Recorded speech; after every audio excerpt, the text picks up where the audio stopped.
बिस्मिल्लाहिर्रहमानिर्रहीम। अस्सलाम वालेकुम स्टूडेंट्स। आज जो है हम transfer of property act 1882 start करने जा रहे हैं। लिखा है कि एक्ट नंबर 4 ऑफ 1882, यानी 1882 में जितने भी एक्ट्स आए इस एक्ट का नंबर क्या है, 4 है। 17 फरवरी 1882 ये है जी डेट ऑफ प्रोमलगेशन इसे कहते हैं, यानी जिस दिन ये पार्लियामेंट ने पास किया वो डेट क्या है, 17 फरवरी 1882 है। मेनली मैं आपको थोड़ा सा इसका इंट्रोडक्शन भी दे देती हूँ कि ये जो ट्रांसफ़र ऑफ प्रॉपर्टी एक्ट है ये हम नहीं कहेंगे कि ये सिर्फ इमूवेबल प्रॉपर्टी से डील करता है जी, ये मूवेबल और इमूवेबल प्रॉपर्टी दोनों से डील करता है। इमूवेबल प्रॉपर्टी से ये मेनली जो है वो डील करता है, और मैं बताती चलूँ आपको कि जो सेक्शन 5 to 37 है वो हमारे पास मूवेबल और इमूवेबल प्रॉपर्टी दोनों पर एप्लीकेबल है। इसका सेक्शन 38 से 53A जो है वो सिर्फ इमूवेबल प्रॉपर्टी पर एप्लीकेबल है, और गिफ्ट एक्सचेंज जो हम आगे पढ़ेंगे वो मूवेबल और इमूवेबल प्रॉपर्टी दोनों पर एप्लीकेबल है। सेल, लीज, मोर्टगेज ये सब जो है ये इमूवेबल प्रॉपर्टी पर लागू होता है। तो हम ये कहते हैं कि मेनली जो है वो ट्रांसफ़र ऑफ प्रॉपर्टी एक्ट जो है वो इमूवेबल प्रॉपर्टी से डील करता है, लेकिन इसकी सर्टेन प्रोविजंस जो हैं वो मूवेबल प्रॉपर्टी से भी डील करती हैं। वैसे जो हमारे पास कानून है मूवेबल प्रॉपर्टी का जनरली वो कौन सा है, सेल्स ऑफ गुड्स एक्ट 1930 है। ये तो होगा इसका थोड़ा सा मैंने आपको एक चीज़ क्लियर कर दी है।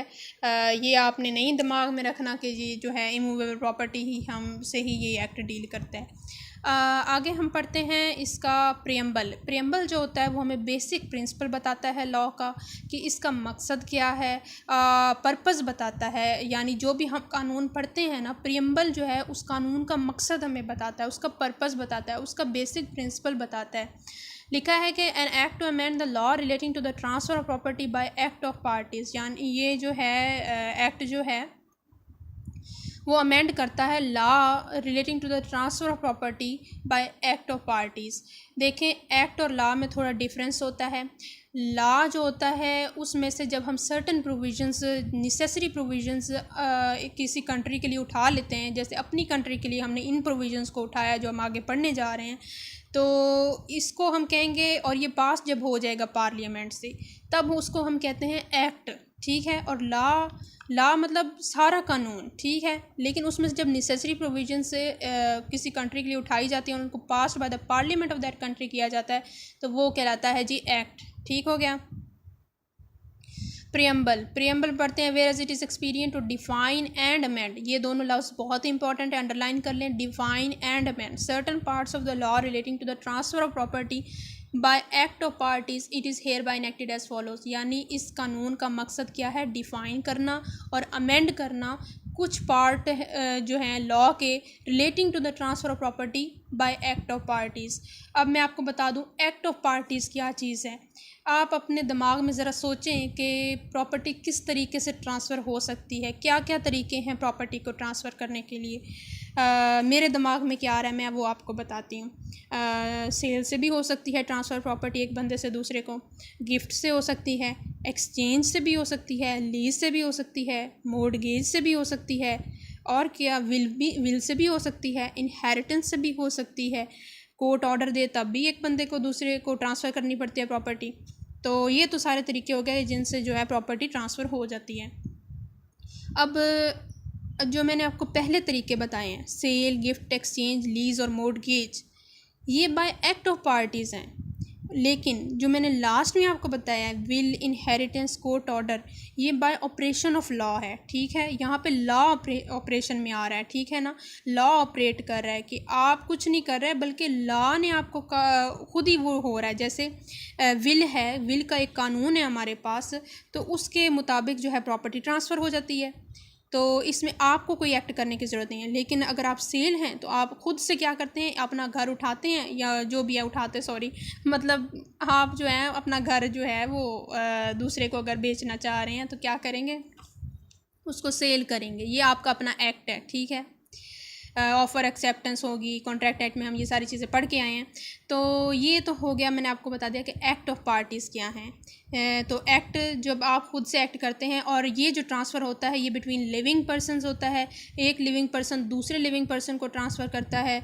और क्या बताऊँ मैं आपको, और जो है प्रॉपर्टी बता देती हूँ कि प्रॉपर्टी क्या है। ये भी इम्पॉर्टेंट चीज़ है। हम पढ़ने जा रहे हैं प्रॉपर्टी का एक्ट, तो हमें पता होना चाहिए पहली बात कि प्रॉपर्टी इट्सेल्फ होती क्या है। तो प्रॉपर्टी जो है वो बहुत सारी डेफिनेशंस आपको गूगल पर मिल जाएंगी, लेकिन ब्रॉडली जो हम प्रॉपर्टी को डिफ़ाइन करते हैं वो क्या है, anything which is capable of being transferred from one person to another person is termed as property. ये इसकी एक ब्रॉडर डेफिनेशन है। और मज़ीद इसको किस तरह डिफ़ाइन कर सकते हैं, all that which a man has in law.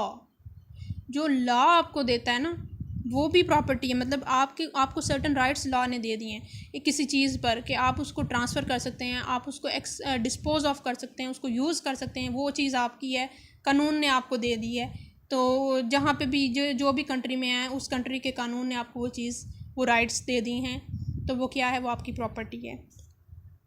और लॉ ऑफ प्रॉपर्टी को सेलमन ने डिफ़ाइन किया था प्रॉपर्टी राइट्स एंड रैम, यानी अगेन प्रॉपर्टी पर जो आपके राइट्स हैं against the whole world, rem का मतलब अगेंस्ट द होल वर्ल्ड, तो वो चीज़ जो है वो आपकी होती है ना। अच्छा जी, ये तो मैंने आपको थोड़ा सा बता दिया कि प्रॉपर्टी का क्या है। और क्या बताऊँ, आगे पढ़ते हैं, चलें। चैप्टर 1 प्रीलिमिनरी, नंबर 1 ये जो सेक्शन है इसको हम सेक्शन कहते हैं जी। 1 2 3 आगे जो पढ़ने जा रहे हैं सेक्शंस हैं। Short title, commencement, extent. Short title का मतलब होता है नाम क्या है इस कानून का जो हम पढ़ रहे हैं। कमेंसमेंट का मतलब होता है कि ये लागू कब से होगा, और एक्सटेंट का मतलब होता है कि इसका दायरा कार क्या है, ये मतलब किस पर है और मतलब किन टेरिटरीज़ पर ये लागू हो रहा है, इसका स्कोप क्या है। दिस एक्ट में भी call the transfer of property act 1882, ये आ गया जिसका शॉर्ट टाइटल, इसका नाम आ गया। It shall come into force on the first day of July 1882, ये इसकी कमेंसमेंट डेट आ गई। अब यहाँ पे आपने ज़रा नोट करना है कि ये जो फर्स्ट डे ऑफ जुलाई 1882 लिखा हुआ है, ऊपर हम एक डेट पढ़ के आए थे 17 फरवरी 1882, ये वाली 17 फरवरी 18, ये है डेट ऑफ प्रोमulgation, जिस दिन पार्लियामेंट ने इस एक्ट को पास किया। और ये मतलब ये एक्ट बना जिस दिन, वो है, ये वो डेट क्या है, वो है प्रोमulgation डेट, और वो डेट यहाँ लिखी हुई है। लेकिन यहाँ पर ये जो डेट बताई जा रही है जुलाई 1882, फर्स्ट डे ऑफ जुलाई, तो ये है एक इसकी इन्फोर्समेंट डेट। ये इन्फोर्स जब से हुआ, लागू जब से हुआ, तो वो कब से हुआ लागू, वो फर्स्ट डे था जुलाई का 1882, वो इसकी जो है कमेंसमेंट डेट है। अच्छा जी, एनफोर्समेंट डेट है, सॉरी। फिर है this act or any part thereof may be notification in the official gazette be extended to the whole or any part of a province by the provincial government. अब हम जी extend पढ़ रहे हैं कि ये जो एक्ट है अगर प्रोविंशियल गवर्नमेंट चाहे तो ये प्रोविंशियल गवर्नमेंट की खुद की मर्ज़ी पर है। अगर वो चाहे तो सर्टन टेरिटरीज़ पर ये अप्लाई करे, और अगर चाहे तो ना करे। और ये कैसे करेगी, बाय नोटिफिकेशन देगी न्यूज़पेपर में, ऑफिशियल गैजेट में, बाय नोटिफिकेशन क्या करेगी प्रोविंशियल गवर्नमेंट, कह सकती है कि जिस सर्टन टेरिटरीज़ पर आज से जो है ट्रांसफ़र ऑफ प्रॉपर्टी एक्ट 1882 लागू है, और सर्टन टेरिटरीज़ पर ये एक्ट लागू नहीं है, या फिर इस एक्ट की सर्टन प्रोविजंस लागू नहीं है। And any provincial government may from time to time by notification in the official gazette exempt either retrospectively, prospectively and part of the territories administered by such provincial government from all or any of the following provisions, namely section 54 paragraph 2 and 3, 59, 107 and 123। यानी ये जो provisions दी गई हैं ना section 54 हमारे पास जो है वो सेल से डील करता है, सेक्शन 59 जो है वो मोर्टगेज से डील करता है, 107 लीज से डील करता है, और 123 जो है वो गिफ्ट से डील करता है। यानी इसमें हम पढ़ेंगे कि गिफ्ट किस तरह से होता है, इफ़ेक्ट क्या होता है, किस तरह से होता है। ये जो प्रोविजंस हैं कानून की, यहाँ पे कहा जा रहा है कि प्रोविंशियल गवर्नमेंट जो है अगर चाहे तो इनकी एप्लीकेबिलिटी जो है certain parts of the territories पर कर भी सकती है, और अगर चाहे तो नहीं भी कर सकती, by giving notice in the official gadget. यानी नोटिफिकेशन देगी प्रोविंशियल गवर्नमेंट और कह देगी जी आज से ये जो प्रोविजंस हैं ट्रांसफ़र प्रॉपर्टी एक्ट की ये एप्लीकेबल होंगी, और ये भी कह सकती है कि इस टेरिटरी पर ये आज से एप्लीकेबल नहीं होंगी। ये है बात लिखी हो टाइम टू टाइम, मतलब वक्त के साथ, यानी जब भी चाहे। तो आगे कहता है not with standing. Not with, देखिए कानून के हर लफ्ज़ का बहुत ही मतलब होता है। नॉट विद स्टैंडिंग का मतलब क्या है, जैसे जैसे मैं आपको ये जो है कानून पढ़ाऊँगी ना, इसके साथ साथ मैंने आपको वर्ड्स के मीनिंग भी बताने हैं, तो वो आपने क्या करना है, नोट कर लेने हैं अपने ट्रांसफ़र ऑफ प्रॉपर्टी एक्ट की किताब पर। नॉट विद स्टैंडिंग अब आप लिख लें कि जो ये है वही, इसके अलावा कुछ नहीं, ठीक है, जो ये है वही, इसके अलावा कुछ नहीं, यानी इसके साथ कोई चीज़ विद स्टैंड नहीं कर सकती। यानी ये जो बात अब कानून में आगे हम पढ़ने जा रहे हैं बस यही, इसके अलावा हम कहीं पे और कोई चीज़ को नहीं मानेंगे, बस इसको मानेंगे, ठीक है क्या। Notwithstanding anything in the foregoing part of this section, Section 54, Paragraph 2 and 3, 59, 107 and 123 shall not extend or be extended to any district or tract of country for the time being excluded from the operation of Registration Act under the power conferred by the first section of that act or otherwise। इसका मतलब ये है, simple मतलब ये है कि जहाँ जहाँ रजिस्ट्रेशन एक्ट एप्लीकेबल होगा वहाँ वहाँ ये जो प्रोविजंस दी गई हैं, ये जो कानून है वो भी एप्लीकेबल होगा, बस इतना ही मतलब है, ज़्यादा गहराइयों में ना आ जाएं। अच्छा जी, नंबर 2 सेक्शन जो है वो है repeal of acts saving of certain enactments incidents rights liabilities etcetera. Repeal का मतलब होता है ख़त्म करना, सेविंग बचा लेना, यानी कुछ ऐसे इंसिडेंट्स हैं, इनैक्टमेंट्स हैं, राइट्स और लाइबिलिटीज़ हैं जिनको जो है इस एक्ट से बचा लिया गया। मतलब बचा लेने का मतलब ये है कि ये जो एक्ट है ना, इसके ये इफ़ेक्ट नहीं करेगा। इफ़ेक्ट नहीं करेगा मतलब कुछ इनैक्टमेंट्स, इंसिडेंट्स, राइट्स और लाइबिलिटीज़ ऐसी हैं जिनको ये एक्ट और इसमें की गई चेंजिंग्स जो हैं वो उनको इफ़ेक्ट नहीं करेंगी, मतलब कि वो एज इट इज़ रहेंगी, ठीक हो गया। In the territories to which this act extends for the time being, the enactment specified in the schedule hereto annexed shall be repealed to the extent therein mentioned। Schedule क्या होता है, schedule जो होता है वो कानून के आखिर पे दिया होता है, उसमें लिस्टें फ़हरिस्तें दी होती हैं। जैसे हम पहले PPCO में पढ़ के आए थे, मतलब वो सज़ाएं कौन कौन सी हैं, कंपाउंडेबल, नॉन कंपाउंडेबल, ये चीज़ें वो कहाँ पे दी होती हैं, शेड्यूल में दी होती हैं। अच्छा, तो वो कानून की जो भी लिस्टें फ़हरिस्तें होती हैं वो शेड्यूल में आखिर पे दी होती हैं, कानून में शुरू में, दरमियान में कहीं नहीं दी होती। तो कहता है यहाँ पे जो भी मतलब शेड्यूल में स्पेसिफ़ाई की गई हैं ना चीज़ें, उन पर तो ये जो है एक्सटेंड करेगा, ठीक है, ये एक्ट, ठीक है ना। बाकी जो है इस एक्ट में जो कुछ भी दिया हुआ है तो वो इफ़ेक्ट नहीं करेगा। किसे इफ़ेक्ट नहीं करेगा, दर्ज झैल को इफ़ेक्ट नहीं करेगा। But nothing here in contention be deemed to affect, यानी यहाँ पर दिया हुआ कुछ भी इफ़ेक्ट नहीं करेगा। ये ABCD जो हम पढ़ने जा रहे हैं इनको इफ़ेक्ट नहीं करेगा, ठीक है ना। पढ़ लेते हैं जी किनको ये इफ़ेक्ट नहीं करता। The provisions of any enactment not hereby expressly repealed, वो प्रोविजंस जिनको जो है एक्सप्रेसली रिपील नहीं किया गया, तो एक्सप्रेसली और इम्प्लाइडली का मतलब भी आप यहाँ पे पढ़ लें ज़रा। एक्सप्रेसली का मतलब होता है कि वाज़ेह अल्फाज में क्या, जब आप कोई चीज़ कह देते हैं और या लिख के दे देते हैं, और इम्प्लाइडली का मतलब है कि आपका कंडक्ट इस चीज़ को शो करता है। एग्जांपल ले लेते हैं, जैसे मेरी कार है, उसका शीशा कोई आके साफ़ करने लग जाता है। जैसे हम रोड पे जाते हैं अक्सर औकात क्या होता है कि कोई आके जो है वो शीशा साफ़ करने लग जाता है। तो इस केस में अगर आप कुछ नहीं कहते, चुप रहते हैं, साफ़ होने देते हैं, तो क्या है, आप चाह रहे हैं कि वो आपका शीशा साफ़ करे, ये इम्प्लाइडली आप चाह रहे हैं, आपका कंडक्ट शो करे। लेकिन एक्सप्रेसली का क्या मतलब है, अब वो साफ़ तो कर रहा है, आप उसको रोक देते हैं या फिर आप किसी को बुला के कहते हैं जी मेरा साफ़ करें शीशा, तो क्या है कि अब ये आपका एक्सप्रेसली आपने कहा, आपने अपने वर्ड्स इस्तेमाल किए, या फिर आप लिख के कहते हैं किसी को कि ये मेरा शीशा साफ़ करें, तो ये एक्सप्रेसली है। I hope I made it clear to you. B जो है, any terms or incidents of any contract or constitution of property which are consistent with the provisions of this act and are allowed by the law for the time being in force। यानी कोई अगर incidents of any contract या constitution या कोई भी कानून जो है वो कहीं पर अभी टाइम बीइंग जो है एप्लीकेबल है और कि सर्टन टेरिटरीज़ पर, और वो जो भी प्रोविजंस एप्लीकेबल हैं जिस टेरिटरी पर, वो इस कानून से जो है कॉन्ट्रडिक्शन में नहीं हैं, कॉन्ट्राडिक्शन में नहीं है, ठीक है। तो क्या है, उसको भी एज इट इज़ रहने दिया जाएगा, यानी उसको भी ये कानून इफ़ेक्ट नहीं करेगा कि वो अगर कहीं पर जो है certain laws certain provision applicable है जो कि सर्टन टेरिटरीज़ पर है और वो इससे कॉन्ट्राडिक्ट भी नहीं कर रहा और द टाइम बीइंग एप्लीकेबिलिटी वहाँ पे है, तो वो उसको रहने दिया जाएगा, उसको ये कानून जाकर इफ़ेक्ट नहीं करेगा। सी का मतलब है any right or liability arising out of a legal relation constituted before this act comes into force or any relief in respect of any such right or liability. इसका जी मतलब है, पहले मैं आपको पीछे पढ़ा के आई हूँ।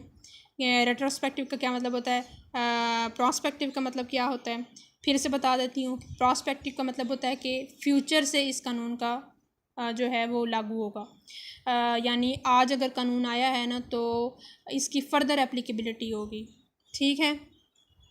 रेट्रोस्पेक्टिव का इफ़ेक्ट है रेट्रोस्पेक्टिव का मतलब ये है कि जो मामला पहले से गुज़र चुके हैं उन पर भी एप्लीकेबल होगा।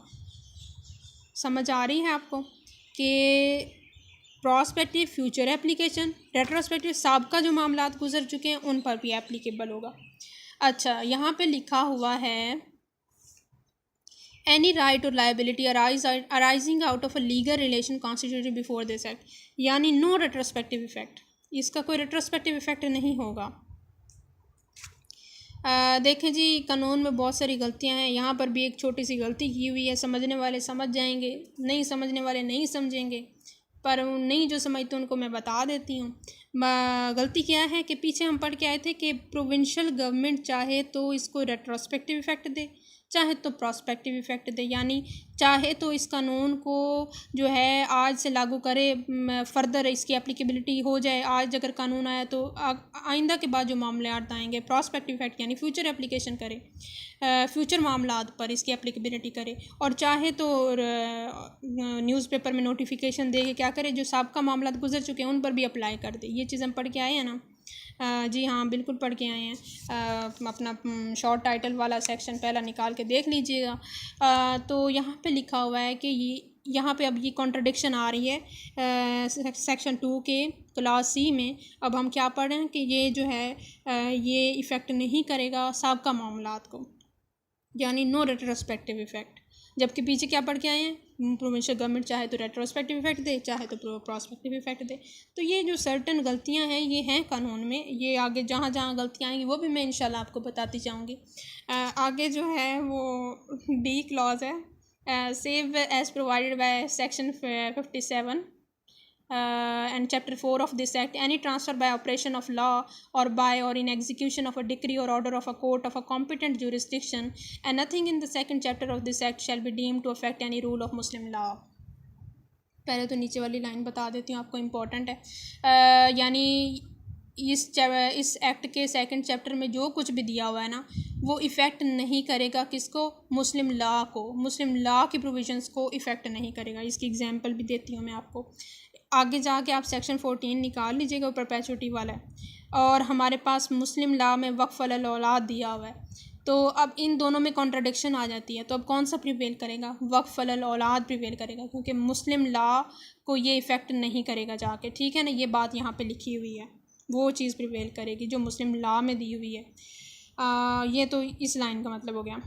सेव एज़ प्रोवाइडेड, डी में हम पढ़ा, सेव एज़ प्रोवाइडेड, यानी इसका जो है सुपरसीडिंग इफ़ेक्ट है, और bye section 57 and chapter 4 of this act any transfer bye operation of law, यानी ये तो हम पहले ही पढ़ के आ चुके हैं, मैं आपको पहले ही बता चुकी हूँ कि ये जो है बाय ऑपरेशन ऑफ लॉ जो ट्रांसफ़र होगा उससे तो डील ही नहीं करता, यानी यही बात यहाँ पे लिखी होगी, उसको ये इफ़ेक्ट नहीं करेगा। और in execution of a decree, या कोर्ट का कोई ऑर्डर आ गया है तो भी जो है उसका ऑपरेशन होगा, ये कानून जो है उसको इफ़ेक्ट नहीं करेगा। ये चीज़ें तो मैं आपको शुरू में ही बताई हैं, समझने वाले समझ जाते हैं। 3 जो है इंटरप्रिटेशन क्लॉज। अच्छा जी, ये इंटरप्रिटेशन क्लॉज है, यहाँ पे सर्टन डेफिनेशंस दी होती हैं, वो पढ़ लेते हैं। In this act unless there is something repugnant in the subject or context, immovable property does not include standing timber, growing crops or grass. Immovable property क्या होती है, इसकी डेफिनेशन लिख लें जी, anything which is attached to earth which can not be moved without destruction, ठीक है। कोई भी चीज़ जो अर्थ से अटैच है और जिसको मूव नहीं किया जा सकता विदाउट डिस्ट्रक्शन, उसको हम कहते हैं इमूवेबल प्रॉपर्टी। अब इमूवेबल प्रॉपर्टी में चीज़ें क्या आती हैं वो लिखी हुई हैं, does not include standing timber, growing crops or grass, यानी ये चीज़ें जो हैं इमूवेबल प्रॉपर्टी की डेफिनेशन में नहीं आती हैं। अब इंस्ट्रूमेंट क्या है? इंस्ट्रूमेंट लीगल डॉक्यूमेंट होता है और यहाँ पर जिसका मतलब लिया जा रहा है मीन्स नॉन टेस्टामेंट्री इंस्ट्रूमेंट, यानी पहले ही बता चुकी हूँ आपको कि विल का तो वैसे ही हमने पढ़ा कि ये कानून उस पर एप्लीकेबल ही नहीं होता। और यहाँ पे कह रहा है कि इंस्ट्रूमेंट का अगर हम लीगल डॉक्यूमेंट का मतलब ये नहीं लेंगे कि विल के अलावा, ठीक है ना, यानी नॉन टेस्टामेंट्री इंस्ट्रूमेंट, यानी जो विल के अलावा लीगल डॉक्यूमेंट्स हैं, यानी विल वाला नहीं आएगा इसमें। अच्छा, अटेस्टेड का मतलब है in relation to an instrument means and shall be deemed always to have meant attested by 2 or more witnesses, each of whom has seen the executant sign or affix his mark to the instrument or has seen some other person sign the instrument in the presence and by the direction of the executant, or has received from the executant a personal acknowledgement or his signature or mark or of the signature of such other person, and each of whom has signed the instrument in the presence of the executant. But it shall not be necessary that more than one of such witnesses shall have been present at the same time, and no particular form of attestation shall be necessary. बहुत ही आसान है, simple meaning है इसका। Attestation का क्या मतलब होता है? पहली बात है, थोड़ा सा आप डिफरेंस समझ लें एक चीज़ में कि अटेस्टेशन और वेरिफिकेशन में डिफरेंस होता है। वेरिफिकेशन हमेशा जो है वो ओरिजिनल अथॉरिटी करती है। यहाँ कानून में अटेस्टेशन जो हम किसी भी गस्टेड ऑफिसर से जो वो करवाते हैं वो एक डिफरेंट चीज़ है, ठीक है ना। कानून में जो लफ्ज़ हम इस्तेमाल करते हैं वो उस कानून से रिलेटेड उनका अपना एक स्पेशल मीनिंग होता है। अब यहाँ पे जो अटेस्ट का मतलब है वो कोई गस्टेड ऑफिसर के वो नहीं है कि वो ऊपर अटेस्ट करके देगा, तस्दीक करके देगा। यहाँ पे अटेस्टेड का मतलब ये है कि इसका रिलेशन क्या है, इंस्ट्रूमेंट से है, यानी लीगल डॉक्यूमेंट से हैं। यानी लीगल डॉक्यूमेंट जब 2 या 2 विटनेसेस की प्रेजेंस में जो है वो एग्जीक्यूटेंट जो है वो साइन करता है या अपना कोई उस पर मार्क करता है या थंब इम्प्रेशन देता है, तो जब इन द प्रेजेंस ऑफ 2 या 2 से ज़्यादा विटनेसेस होता है तो इसको हम क्या कहते हैं, अटेस्टेड। यानी कि वो ये कहेंगे कि हमारी मौजूदगी में इस बंदे ने साइन किया, ये जो डोनर था या फिर सेलर था, जो भी था, इसने क्या किया, इसने हमारी मौजूदगी में इस लीगल डॉक्यूमेंट पर अपने सिग्नेचर किए। अब क्या है, इसको कहते हैं अटेस्टेड, ठीक है। यानी वो कहेगा या मैंने खुद इसको अपनी आंखों से, विटनेस कहेगा कि मैंने इसको अपनी आंखों से देखा कि इसने इस इंस्ट्रूमेंट पर साइन किए, या फिर इसने किसी बंदे को कहा उसने साइन किए, या फिर इसने क्या किया, पर्सनल जो है एक्नॉलेजमेंट लेकर किसी ने इससे, यानी इसकी परमिशन लेकर किसी ने क्या किया, अपना मार्क थंब लगाया या सिग्नेचर किए। तो जब एक बंदा ये गवाही देगा उस इंस्ट्रूमेंट पर लीगल डॉक्यूमेंट के लिए, तो उसको कहेंगे कि वो क्या है, अटेस्ट है। और each of whom has signed the instrument in the presence of the executant, ठीक है। यानी उनके सिग्नेचर्स जो हैं उस लीगल डॉक्यूमेंट पर प्रेजेंट होंगे विटनेसेस के, तो वो लीगल डॉक्यूमेंट कहलाएगा attested. I hope I made it clear to you.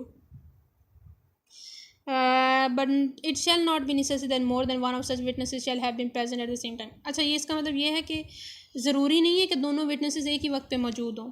हो सकता है जो एग्जीक्यूटेंट था पहले एक विटनेस के पास गया हो और उसके सामने जो है उसने, अगर लेट्स सपोज सेलर था, उसने बेची ज़मीन, जो है सेल कर दी, तो यहाँ पे क्या है, सेलर और बायर दोनों प्रेजेंट होंगे विटनेस के सामने। पहले एक विटनेस के पास दोनों चले गए, फिर दूसरे विटनेस के पास दोनों चले गए, उसके सामने भी कर दिया, तो दोनों क्या हुए, अब विटनेस दोनों एट द सेम टाइम तो नहीं है ना, मतलब अलग अलग टाइम पर भी हो सकते हैं। ये बात यहाँ पे लिखी हुई है।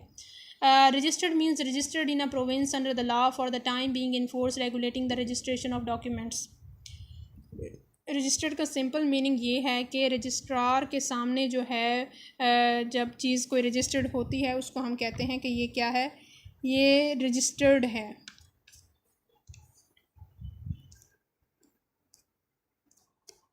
अच्छा जी, रजिस्ट्रार एक ऐसा बंदा होता है जिसे प्रोविंशियल गवर्नमेंट अपॉइंट करती है। तहसीलदार, असिस्टेंट कमिश्नर वगैरह हो सकता है। आगे पढ़ते हैं जी, अटैच्ड टू अर्थ, ये पढ़ रहे हैं हम यहाँ पे। अटैच्ड टू अर्थ मीन्स तो ये ए में लिखा rooted in the earth as in the case of trees and shrubs. Attach to earth के 3 मीनिंग्स हो सकते हैं, या तो रूटेड इन द अर्थ है यानी उसकी जड़ें जो हैं वो ज़मीन में हैं, जैसे कि ट्रीज़ होते हैं, श्रब्स होते हैं। एम्बेडेड इन द अर्थ हो सकता है यानी ज़मीन से लगा है, as in the case of walls or buildings, जैसे दीवार जो है वो लगी है ज़मीन से, उसमें एम्बेड है, उसको एम्बेडेड कहते हैं। उसकी कोई जड़ें तो नीचे नहीं ना जा रही, जड़ों वाली चीज़ को कहेंगे रूटेड, और जो वैसे लगी है ज़मीन में उसको कहेंगे एम्बेडेड।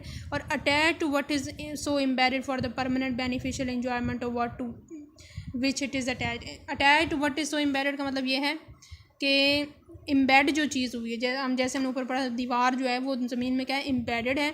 अब अटैच टू एम्बेडेड मतलब अब उस दीवार के साथ कोई चीज़ अटैच है, जैसे छत, फॉर एग्जांपल इसकी क्या छत, अटैच टू एम्बेडेड वॉल है। तो ये सारे का मतलब क्या होता है, अटैच टू द अर्थ। अच्छा, actionable claims means a claim to any dept other than a dept secured by mortgage of immovable property or by hypothecation or pledge of immovable property और to any beneficial interest in movable property not in the possession either actual और constructive of the Clement with the civil courts recognise as affording grounds for the relief weather सच डेप्ट और beneficial interest B existent accruing conditional और contingent. उम्मीद है समझ आपको बिल्कुल भी नहीं आई होगी। एक्शनेबल क्लेम क्या होते हैं, देखें यहाँ पे कहा गया है कि एक्शनेबल क्लेम का मतलब ये है कि कोई आपने किसी को उधार दिया, बदले में आपने कोई चीज़ एज अ सिक्योरिटी नहीं रखी, ठीक है, उधार दिया बदले में कोई चीज़ एज अ सिक्योरिटी नहीं रखी।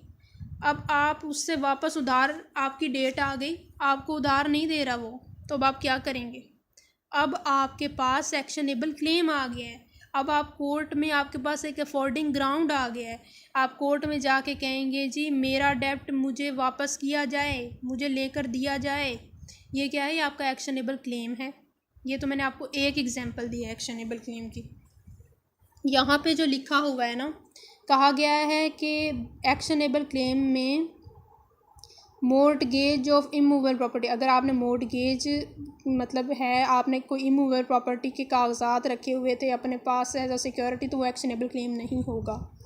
देखिए कोर्ट तो आप तभी जाएंगे ना जब आप कुछ नहीं कर सकते। जब आप कुछ कर सकते हैं, आपके पास चीज़ एज अ सिक्योरिटी किसी की कोई चीज़ पड़ी हुई है जिससे आप अपना हिसाब किताब जो है चुकता कर सकते हैं, तो आपको क्या ज़रूरत है कोर्ट जाने की, ठीक है ना। क्लेम करेंगे आप तब, एक्शनेबल क्लेम आपके पास तब आएगा जब आपके पास एज अ सिक्योरिटी कुछ नहीं है, ठीक है ना। ए ने बी को उधार दिया, कितना दिया, 1000 रुपये दिए, एज अ सिक्योरिटी उसने कुछ भी बी से नहीं लिया, डेट आ गई, बी ने पैसे नहीं दिए, अब ए क्या करेगा, ए के पास क्या है, एक्शनेबल क्लेम।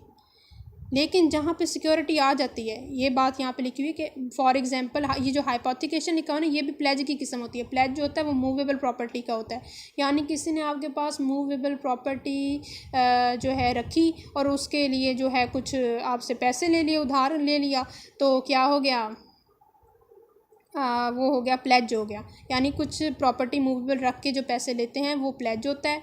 और हाइपोथिकेशन जो है वो भी इसी की एक किस्म है, लेकिन इसमें जो है प्रॉपर्टी ट्रांसफ़र नहीं की जाती, पैसे दिए जाते हैं। फॉर एग्जांपल जब हम बैंक से जो है गाड़ी लेते हैं, ठीक है ना, तो गाड़ी आप ही के पास है, लेकिन वो क्या है, आपको अभी लोन देना है। ये आगे हम चीज़ें मैं आपको आगे क्लियर कर दूंगी। हाइपोथिकेशन ये भी एक प्लेज की किस्म होती है, यानी वो कहता है अदर देन अ डेब्ट secure by mortgage of immovable property or by hypothecation or pledge of movable property, यानी ये जो चीज़ें हैं ये नहीं आएंगी एक्शनेबल क्लेम में, क्योंकि इनमें आपके पास एक चीज़ सिक्योरिटी होती है, ठीक है। Or to any beneficial interest in movable property not in the possession either actual or constructive. Beneficial interest क्या है, फॉर एग्जांपल ए ने बी ने कहा ए को भी मैं तुम्हें फ़लाँ डेट पे जो है वो कॉटन डिलीवर कर दूंगा।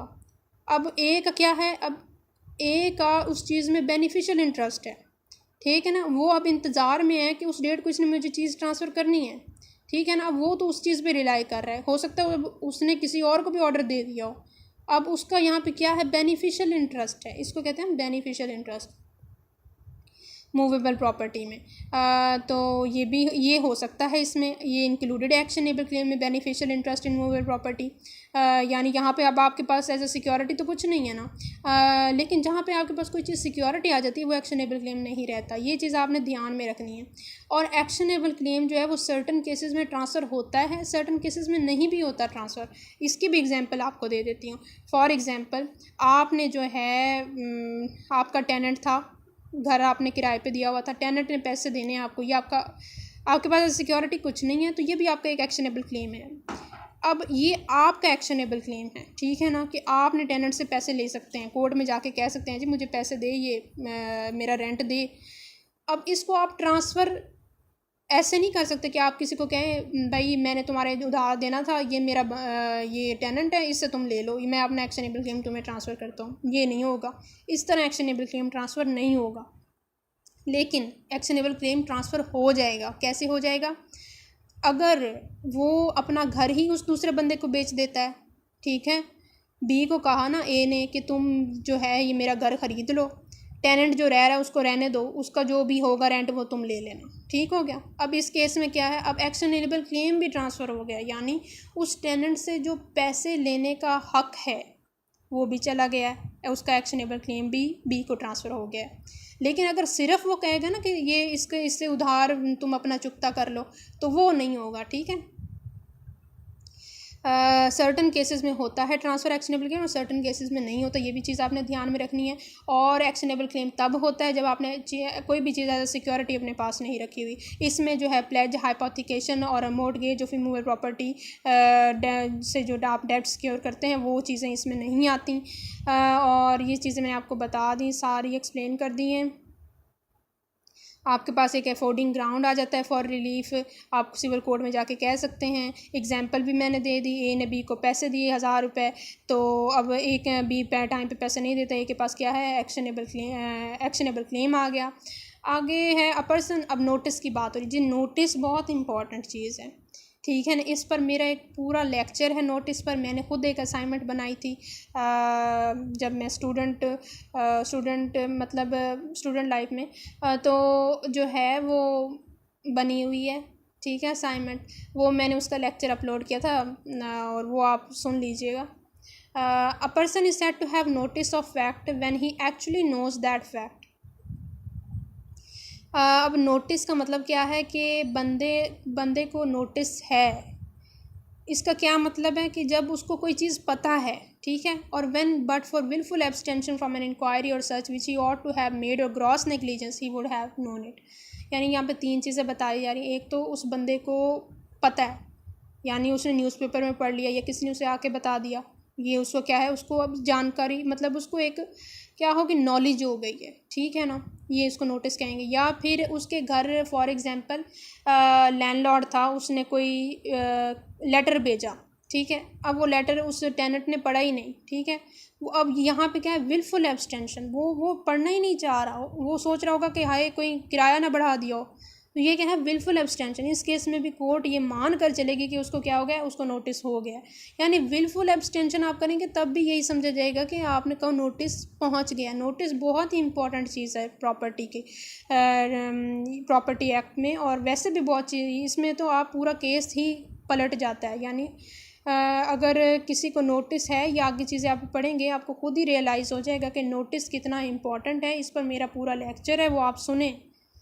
From an inquiry or search which he ought to have made, या फिर ग्रॉस नेग्लिजेंस भी इसमें आ जाते हैं। तीसरी चीज़ जो यहाँ पे लिखी हुई है, ग्रॉस नेग्लिजेंस का मतलब है कि आपने कोई बहुत बड़ी गलती कर दी है जो आपको नहीं करनी चाहिए थी, ठीक है ना। इस केस में भी कोर्ट क्या मान कर चलेगी कि आपको पता था। अब एक प्रॉपर्टी आप ख़रीदने जा रहे हैं, वो प्रॉपर्टी कहीं पर मॉर्गेज है, ये चीज़ कागजात में लिखी होती है और ये आपको पढ़नी चाहिए, ठीक है ना। ये नहीं कि आपने कागजात पढ़े ही नहीं, कहते हैं जी मेरा भाई है, मुझे इस पर पूरा ट्रस्ट है, और वो चीज़ आप कहते हैं जी मुझे कोई नहीं पढ़ने की ज़रूरत, आप मुझे बस मैंने साइन कर दिया, आप पैसे ले लें, ठीक है। अब ये क्या है, ये आपकी ग्रॉस नेग्लिजेंस है, आपने डॉक्यूमेंट्स पढ़े ही नहीं प्रॉपर्टी के, जहाँ पर लिखा था कि ये प्रॉपर्टी पहले से मॉर्गेज है। अब कोर्ट तो यही मानेगी ना कि आपको नोटिस था, ठीक है ना। ये इसको कहते हैं gross negligence. He would have known it. अच्छा जी, explanation 1। where any transaction relating to immovable property is required by law to be and has been effected by registered instrument, any person acquiring such property or any part of or share or interest in such property shall be deemed to have notice of such instrument as from the date of registration, or where the property is not all in situated in one sub-district, or where the registered instrument has been registered under subsection 2 of section 30 of Registration Act 1908 from the earliest date on which any memorandum of such registered instrument has been filed by any sub-registrar within whose sub-district any part of the property which is being acquired or of the property wherein a share or interest is being acquired is situated. अब इस सारे का मतलब मैं आपको बताती हूँ क्या है. मतलब ये है कि आपका कहीं पर जो है इंटरेस्ट है किसी प्रॉपर्टी में, और अब आपका फॉर एग्ज़ाम्पल आपकी कोई ज़मीन है और उस ज़मीन जो है वो उसका एक लीगल डॉक्यूमेंट होगा जिस पर जो है आपके मुश्तरका हक़दारान हो आप सब होंगे, एक रजिस्टर्ड इंस्ट्रूमेंट होगा, एक रजिस्टर्ड लीगल डॉक्यूमेंट होगा, ठीक है ना. अब आपको पता होगा कि इस ज़मीन में मेरा कितना इंटरेस्ट है, मेरा कितना हिस्सा है, ठीक है ना. ये आपको ये नॉलेज आपको होनी चाहिए. बात यहाँ पे ये की जा रही है कि जब एक इंस्ट्रूमेंट रजिस्टर्ड होता है ना, अगर उससे रिलेटेड आपका कोई हक़ है तो रजिस्टर्ड इंस्ट्रूमेंट में जो बात लिख दी गई है वो आपको जाननी चाहिए, ठीक है. अगर आपका कोई हक़ है तो वो आपको जान लेना चाहिए, ठीक है. वो इंस्ट्रूमेंट वो लीगल डॉक्यूमेंट आपको पढ़ लेना चाहिए, आपको पता होना चाहिए. कोर्ट यही मान कर चलेगी कि आपको पता है. चाहे आप फॉर एग्ज़ाम्पल आप कहते हैं कोई भी कहीं पर मतलब है आपकी प्रॉपर्टी थी और भी हक़दारान थे, अब वो एक रजिस्टर्ड इंस्ट्रूमेंट बना हुआ था सबका, तो आप तो पता ही नहीं करते आपका कितना हक़ है, ठीक है ना. ये आपकी अपनी गलती है. जब एक इंस्ट्रूमेंट एक लीगल डॉक्यूमेंट रजिस्टर्ड है रजिस्ट्रार से, तो वो आपको पता होना चाहिए कि आपका कितना हिस्सा है, आपकी कितनी पार्टीशन है, या आप हैं भी उसमें नहीं है तो कोई फ़र्क नहीं पड़ता. अगर हैं तो आपको पता होना चाहिए, सारा पता होना चाहिए, ठीक है ना. ये इसको कहते हैं हम नोटिस होना. ये भी नोटिस की ही किस्म है, ठीक है. अच्छा जी, जिस डेट को वो इंस्ट्रूमेंट रजिस्टर होगा उस डेट से आपको यही माना जाएगा कि आपको नोटिस हो गया है. इसलिए जाइए और आपके जितने भी इंस्ट्रूमेंट्स लीगल डॉक्यूमेंट्स रजिस्टर्ड हैं जहाँ पे आपका कोई हक़ है तो वो पढ़ लीजिए जाके, बेनिफिशियल रहेगा आपके लिए. प्रोवाइडेड दैट का क्या मतलब होता है, यानी कोई चीज़ और भी है, ठीक है ना. प्रोवाइडेड दैट ये चीज़ें भी हैं साथ में. तो नंबर 1 क्या है, the instrument has been registered and its registration completed in the manner prescribed by the registration act 1908 and the rules made thereunder. The instrument or memorandum has been duly entered or filed as the case may be in books kept under section 51 of that act, and the particulars regarding the transaction to which the instrument relates have been correctly entered in the indexes kept under section 55 of that act. ये कुछ जी legal requirements हैं, लिखा हुआ है उस legal document से related, instrument से related, यानी कि वो रजिस्टर्ड होना चाहिए अंडर द रजिस्ट्रेशन एक्ट 1908 और उसी मैनर में कंप्लीटेड होना चाहिए जैसे कि रजिस्ट्रेशन एक्ट 1908 में प्रोवाइड दिया गया है. यानी ये उसकी कुछ रिक्वायरमेंट्स हैं. ये मैं चीज़ें पहले नोटिस के लेक्चर में और ये एक्सप्लेन करके आ चुकी हूँ, आप जाके पढ़ सकते हैं. और यहाँ पे भी मैंने आपको दोबारा चीज़ें बता दी हैं, रिफ्रेश करा दी हैं. Explanation 2, any person acquiring any immovable property or any share or interest in any such property shall be deemed to have notice of the title if any person who is for the time being in actual possession thereof. यानी अगर आपका कोई interest है ना immovable property में, या आपका कोई शेयर है और उस प्रॉपर्टी में कोई रह रहा है, तो आप यही समझा जाएगा कि आपको उस चीज़ का नोटिस है, तो आप उस चीज़ का नोटिस रखिए, क्योंकि कोर्ट यही मान कर चलेगी कि आपको पता है. जब एक चीज़ आपकी है तो आपको पता होना चाहिए ना कि वहाँ पे कौन रह रहा है. एक्सप्लेनेशन 3 है, a person shall be deemed to have had notice of any fact of his agent acquires a notice thereof while acting on his behalf in the course of business to which that fact is material. यानी अगर आपके agent को खबर हो गई है, agent क्या होना चाहिए इसमें भी मैं आपको ये चीज़ें, मेरा जाइए लेक्चर सुनिए नोटिस का, ठीक है ना. उसमें मैं ये सब बता के आई हूँ, फिर बता रही हूँ कि जब आपके एजेंट को कोई चीज़ की खबर होगी है तो यही समझाएगा कि प्रिंसिपल को खबर होगी. अगर आप प्रिंसिपल हैं तो समझा जाएगा कि आपको नोटिस मिल गया है, और एजेंट आपका उसी बिज़नेस से रिलेटेड होना चाहिए जिस बिज़नेस से रिलेटेड खबर आई है. अगर वैसे जनरल एजेंट है, सब बिज़नेस से रिलेटेड है, तो तब भी यही समझेगा कि प्रिंसिपल को खबर हो गई है. शर्त यह है कि वो आपसे फ़्रॉड ना कर रहा हो. अगर आप फ्रॉड कर रहा था एजेंट आपसे, तो फिर क्या है, आपकी बचत बचत थोड़ी हो जाएगी। Provided that if the agent fraudulently conceals the fact the principal shall not be charged with the notice thereof as against any person who was a party or otherwise cognizant of the fraud, यानी अगर fraud किया है तो फिर आप थोड़े बच जाएंगे। अच्छा 4 है enactments relating to contract to be taken as a part of contract act. The chapters and sections of this act which relate to contracts shall be taken as part of the contracted